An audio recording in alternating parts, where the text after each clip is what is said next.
Hong Kong, effectivement, est une plateforme extraordinaire et un carrefour incontournable, pas seulement pour l'Asie, mais également pour le monde. On a développé tout le réseau d'Asie parce qu'on était basé à Hong Kong et également l'Amérique du Sud, qu'on peut contacter ici via Hong Kong. Il y a des relations très fortes entre l'Amérique du Sud, le Brésil et cette région du monde, évidemment. Donc il y a beaucoup d'ondes positives dans cette ville. Tout est possible, tout est bien organisé.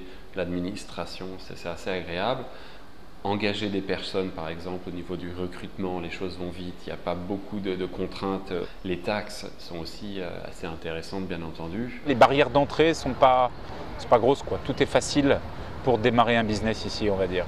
Il suffit de s'y mettre, on va dire, et de travailler. Hong Kong est assez impressionnant, assez intimidant. Au début, il y a une vie qui est très active, tout le monde est très affairé. Et quand on vient ici, quand on ne connaît pas grand monde, il peut y avoir effectivement une difficulté. C'est une ville qui va très vite. Et il y a beaucoup de gens qui ont aussi un petit peu de mal avec cette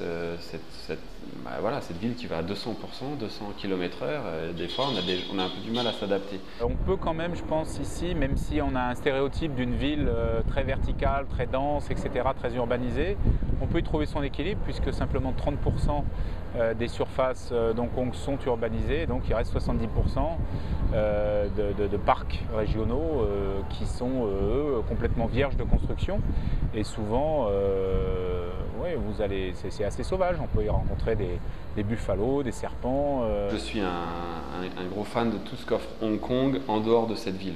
C'est-à-dire qu'il y a les montagnes, il y a la mer, on peut faire du VTT, on peut courir, on peut aussi bouger assez rapidement pour aller en Thaïlande. Et c'est quand même assez extraordinaire de pouvoir switcher si rapidement entre une qualité de vie et une qualité de travail.